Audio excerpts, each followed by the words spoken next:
నమస్తే. ఇన్నాళ్ళు నన్ను సపోర్ట్ చేస్తూ, ఎంకరేజ్ చేస్తూ మీ ప్రేమని నాకు అందిస్తున్న ప్రతి ఒక్కరికి కృతజ్ఞతలు. అలాగే ఈ వీడియో కూడా ఖచ్చితంగా మీకు ఉపయోగపడుతుంది. లైక్, షేర్ అండ్ సబ్స్క్రైబ్ చేసి మీ సపోర్ట్‌ని నాకు అందించండి. అలాగే ఈ వీడియో పట్ల మీకున్న అభిప్రాయాన్ని కామెంట్ సెక్షన్‌లో కామెంట్ చేసి తెలియజేయండి. ఇప్పుడు వీడియోని చూద్దాం. నమస్తే. Welcome to our channel. నేను కుప్పా పద్మిని. ప్రస్తుతం మనతో పాటు ఇద్దరు ఆధ్యాత్మికవేత్తలు ఉన్నారు. మాట్లాడదాం. ఇద్దరికి నమస్కారం. నమస్తే పద్మిని. అక్క కోపం అక్కలు కోపం చాలా చాలా అంటే చాలా మేజర్ రోల్ని ప్లే చేస్తుంది, అలాగే లీడ్ చేస్తూ ఉంటుంది. కోపాన్ని ప్రదర్శించాలి కానీ నిజంగా కోపాన్ని తెచ్చుకోకూడదు అని పెద్దవాళ్ళు చెప్తుంటారు. సందర్భానుసారం అంటే కోపం తెచ్చుకోకుండా మరీ అలా ఉంటే కూడా ఒక్కొక్క సందర్భంలో పనులు అయ్యేటటువంటి పరిస్థితి ఉండదు. కానీ ఎలా కోపాన్ని మన కంట్రోల్లో పెట్టుకోవాలి అనేది అదొక ట్రికీ థింగ్. డెఫినెట్ గా కోపాన్ని కంట్రోల్ చేసుకోకనే జీవితాలు పాడైపోయిన వాళ్ళు ఉన్నారు. ఎన్నో ఎన్నో ఆవేశం వల్ల, కోపం వల్ల, నోరు జారటం వల్ల. నేను ఎవరో చెప్తూ ఉంటే విన్నాను, కొంతమంది క్రిమినల్స్ అప్పటిదాకా జైల్లో ఉన్న వాళ్ళని ఇంటర్వ్యూ చేయడానికి వెళ్తే మేము చాలా మంచి వాళ్ళం అండి, ఆ క్షణికావేశం మీరు అన్నట్టుగా తట్టుకోలేక మేము మర్డర్ చేసాం అంటే కోపమే కదా, దాన్ని తట్టుకోలేక మేము చేసామండి. నిజంగా దాని పర్యవసానం జీవిత పర్యంతం జీవిత ఖైదీగా ఉంటారు కొంతమంది, అనుభవించాల్సి ఉంటుంది. సో అది చిన్న ఇంపాక్ట్ అవనివ్వండి, పెద్ద ఇంపాక్ట్ అవనివ్వండి, కోపానికి ఇంపాక్ట్ అయితే ఉంటుంది.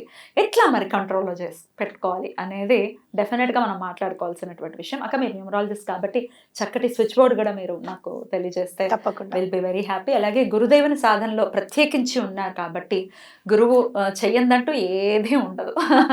సో రెండింటిని మిళితం చేసి ఈరోజు మనం మాట్లాడుకుందాం. తప్పకుండా పద్మిని, ఇది అవసరం ప్రతి ఒక్కరికి, ప్రతి ఒక్క కుటుంబంలో జరిగేదే ఇది. కోపం కోపం కోపం అంటే దాని వల్ల హర్ట్ అవుతారు ఎదుటి వ్యక్తి, దాన్ని బ్యాడ్ కర్మ అంటాం మనం. ఇప్పుడు ఒకరు బాధపడుతూ ఉంటారు, ఒక మాట తూలనాడారు అంటారు కదా, ఆ మాట అనేసిన మాట వెనక్కి తీసుకోలేము. ఆ అనేసినప్పుడు ఎదుటి వాళ్ళు బాధపడతారు కదా, అది చెడు కర్మ, దాన్ని బ్యాడ్ కర్మ అంటారు. మూట కట్టుకోవడమే అని అంటే, అందుకే ఆ క్షణిక ఆవేశం అని అంటాం. ఆ క్షణిక ఆవేశం వల్లే హత్యలు జరుగుతాయి, క్షణిక ఆవేశం వల్లే రేపులు జరుగుతాయి, క్షణిక ఆవేశం వల్లే భార్యాభర్తలు విడిపోతారు, ఆ ఆవేశం వల్లే స్నేహితులు కూడా విడిపోతూ ఉంటారు. ఏదైనా కంట్రోల్ తెచ్చుకోవడమే కదా. ఇప్పుడు ఏం చేయమంటారు మరి? ఏం చేయాలి అని అంటే, ముందుగా మెడిటేషన్ అనేది ప్రతిరోజు అలవాటు చేసుకోవాలి. అంత టైం లేదు అని అనుకుంటాం కానీ మన కోసం ఆ కోపం అనేది నీలోని కూడా రోగాల్ని పెంచుతుంది, లేని హెల్త్ ఇష్యూస్ని కూడా తీసుకొస్తుంది. కాసేపు ఉదయాన్నే మెడిటేషన్ కూర్చొని ఓం శాంతి ఓం అనే మంత్రాన్ని చదువుకోవాలి. శాంతి మంత్రం అంటారు దాన్ని. అంటే పీస్ కోసం నీలోని చక్రాస్లోని దాన్ని ఇంప్రూవ్ చేసేది ఏంటంటే పీస్ అనే దాన్ని ఇంప్రూవ్ చేస్తూ ఉంటుంది. ఓం శాంతి ఓం అనే మంత్రాన్ని రోజు కూడా, అంటే మెడిటేషన్ చేస్తున్నప్పుడు ఏం చేయాలి అని అంటే, నీ లోపల అది చాంటింగ్ జరుగుతూ ఉంటుంది, కళ్ళు మూసుకొని చేస్తూ ఉండాలి. అది నీలోని కోపాన్ని రిమూవ్ చేస్తుంది అనమాట, నెమ్మదిగా. అంటే సాధన చేస్తూ ఉంటే ఓం శాంతి ఓం అని. శ్రవంతి గారు చెప్పిన తర్వాత ఇంకో అసలైన మంత్రం ఉంది, చివరిలో చెప్తాను. తప్పకుండా అక్క. కోపాన్ని మీకు చాలా మంది క్లయింట్స్ డెఫినెట్ గా కాల్స్ చేస్తుంటారు. డెఫినెట్ గా end of the day answer కోపం వల్ల ఇట్లాంటి పర్యవసానాలు ఫేస్ చేస్తూ ఉంటారని మీరు ఎన్నో సందర్భాల్లో చెప్తున్నారు. ఎట్లా హ్యాండిల్ చేయాల్సి ఉంటుంది ఈ కోపాన్ని? ముందు అసలు హ్యాండిల్ చేయకపోతే, మీరు చూడండి సాయిబాబా గారు జీవిత చరిత్ర ఉపాసని బాబా గారు అని మనం చదువుతుంటాం. ఆయనకి ఎంతో చెప్పారు, నువ్వు షిరిడీని వదిలి వెళ్ళకు, నా తర్వాత నా అంతటి వాడు అవుతావు, నువ్వు ఇక్కడ ఉంటే నువ్వు ఉండు అని చెప్పారు బాబా గారు. కానీ ఆయన కోపాన్ని నియంత్రించుకోలేక 6 నెలల్లోనే వెళ్ళిపోతారు. మళ్ళీ బాబా గారు ఉండగా ఆయన మళ్ళీ రాలేకపోతారు షిరిడీలోకి. అంటే ఏంటి, ఒక బాబా గారిది అని అంటే బాబా గారి వల్ల ఒక పీఠం లాగా ఏర్పడిపోయినట్టే కదా. ఇంకా అందరూ అన్ని మతాల్ని యాక్సెప్ట్ చేసే పీఠం మళ్ళీ, అవునా కదా? అంటే అంత మంచి ప్లేస్ ని ఆయన వదులుకున్నారనమాట కేవలం కోపం వల్ల. అంత సత్పురుషుడు పక్కన ఉన్నా కూడా ఆయన సత్పురుషుడు, ఈయన కూడా సత్పురుషుడే. ఇంకా అసలు ఎలా మరి మనలాంటి అంటే మాలాంటి సామాన్యులకి సాధ్యపడేటటువంటి విషయమేనా? సాధ్యపడుతుంది తప్పకుండా. అహంకారంతో కూడిన కోపం అంటే అక్కడ చిరు అహంకారం. రమణులు అందుకే నేను అనే పదాన్ని వదిలేయనంటారు. అది మనము నేను అనే పదాన్ని, అహంకారం, నాకు నన్ను ఇలా అన్నారు, నన్ను ఇలా చేశారు, నన్ను ఇలా అవమానించారు, నన్ను ఇలా చాలా బాగా రిసీవ్ చేసుకున్నారు, ఇలాంటివన్నీ కూడా వదిలేయాలి మనం. ఆ నేను అనేది వదిలేస్తే అది సాధ్యం. అయితే అది ఎలా వస్తుంది, మనం చెప్పడం చాలా ఈజీగా ఉంటుంది. ఇప్పుడు ఎవరన్నా చూడు, ఒక్కొక్కసారి అవమానాలు చాలా పొందాను పద్మిని అని నేను చెప్తూ ఉంటాను. నాకు కోపం వచ్చేది కాదు కానీ విపరీతమైన బాధ వచ్చేది. ఎంత బాధ అంటే అసలు ఎందుకు ఇంత అవమానం పడాల్సిన అవసరం ఏముంది, దీని బదులు అసలు మామూలుగా చదువుకునే పిల్లలని అలానే ఉండిపోతే అయిపోయేది కదా, ఈ పెళ్ళిళ్ళు ఎందుకు, ఈ పిల్లలు ఎందుకు, ఈ బాధ ఎందుకు, ఎందుకు నేను ఆ డెసిషన్ అప్పుడు ఎందుకు నేను ఒంటరిగానే ఉంటానని ఎందుకు నేను నిర్ణయించుకోలేదు అనే దాకా వెళ్ళిపోయేది అనమాట బాధ. ఇప్పుడు మీరు పడుతున్న బాధ ఉంది చూసారా, వాళ్ళకి చెడు కర్మ. అది ఎవరైతే బాధ అనిపిస్తున్నా అంటే మీరు బాధ పడుతున్నారు కదా, వాళ్ళకి చెడు కర్మ. ఆ తర్వాత మెడిటేషన్ అన్నారు కదా అక్క, ఆ తర్వాత ఏమైంది అని అంటే, నేను ఎందుకు బాధపడాలి, వాళ్ళకి నేను నచ్చట్లేదు అని అన్నప్పుడు లెట్ ఇట్ బి, నచ్చకపోతే నచ్చకపోయాను, అందరూ అందరికి నచ్చాల్సిన అవసరం ఏం లేదు, నచ్చము అంటాను కదా. కాబట్టి లెట్ ఇట్ బి అనే దానికి వచ్చేసాను. అది ఎలా వచ్చింది అంటే కేవలం సాధన, భగవంతుడి మీద నమ్మకం. నన్ను ఇలా ఉంచాడు, ఎటువంటి పరిస్థితుల్లోనూ నన్ను పైకి తీసుకొస్తాడు. నేను అడిగేది ఏంటి, నన్ను పైకి తీసుకురా స్వామి, నాతో పాటు నేను ఎంతో కొంత నాకు ఇచ్చినప్పుడు నా పిల్లలకి అని నువ్వు చెప్పో, లేకపోతే నా పిల్లలకి ముందు జాగ్రత్తగా నేను ఏదైనా ఖర్చు పెట్టుకున్నా, ఏం చేసినా నేను మాత్రం ఎంతో కొంత సహాయం అయితే చేస్తాను, నీ పూజలు అయితే కంపల్సరీ మానను, ఆ నమ్మకం అయితే నాకు ఉంది. కాబట్టి తప్పకుండా నా పైకి తీసుకొస్తా అనే సాధన, ఆ ఒక్క పాయింటే. నేను ఏదో కూర్చొని గంటల తరబడి నేను పూజ చేసేస్తాను అనే కాదు. నేను వెళ్తూ నాకు ఎప్పుడైనా మెట్రోలో నుంచుని చదువుకోవాలనిపిస్తే కూర్చుంటే టైం ఉంటే చదివేసుకుంటాను, చెప్పులు ఇప్పేసి. నుంచుంటే చెప్పులు ఇప్పడానికి కుదరదు కదా పక్కకి, అప్పుడు ఏదైనా స్విచ్ వర్డ్స్ చదువుకుంటూ వెళ్తాను అనమాట. ఆ పనులు అవ్వాలి అని చెప్పి అవి అయ్యాయి అని మేనిఫెస్ట్ చేసుకుంటూ వెళ్తాను. అంటే మనలో పాజిటివిటీ నింపుకోవాలి. ముందు కోపము అనేది పోవాలి అని అంటే పాజిటివిటీ రావాలన్నమాట. ఇప్పుడు ఒకడు ఏమన్నా తప్పు చేస్తున్నాడు, వాడు సరిగ్గా వర్క్ చేయట్లేదు, చెప్తే వాడు రేపు తప్పకుండా చేస్తాడు అనే పాజిటివిటీని మనం నింపుకొని, నువ్వు అలా చేయడానికి వీల్లేదు నెక్స్ట్ టైం నుంచి అని చెప్పి మనం ఆ కోపాన్ని అక్కడ మనం దిగమింగుకోవాలి. లేదు అని అంటే ఇవాళ రేపు కోపం పడే వాళ్ళకి అవతల ఏదైనా మాట పోతుందో, కఠినత్వం ఇదంతా వదిలే, ముందు హైబీపీ అటాక్ అవుతుంది. మీరు అలా కోపం ఆపుకోకపోతే 40 years వస్తూనే మీకు హైబీపీ అటాక్ వచ్చేస్తుంది.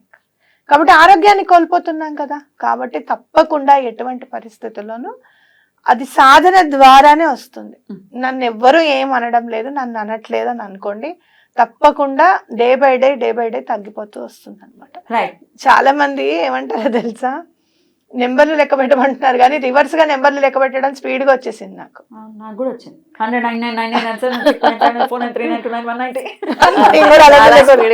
ఏమిటి అది అంటారు,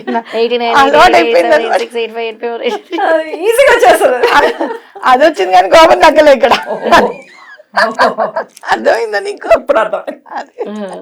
అంటే నెమ్మదిగా నెంబర్లు లెక్క పెట్టు అని అంటే సాధన చెయ్యి అని అర్థం అనమాట.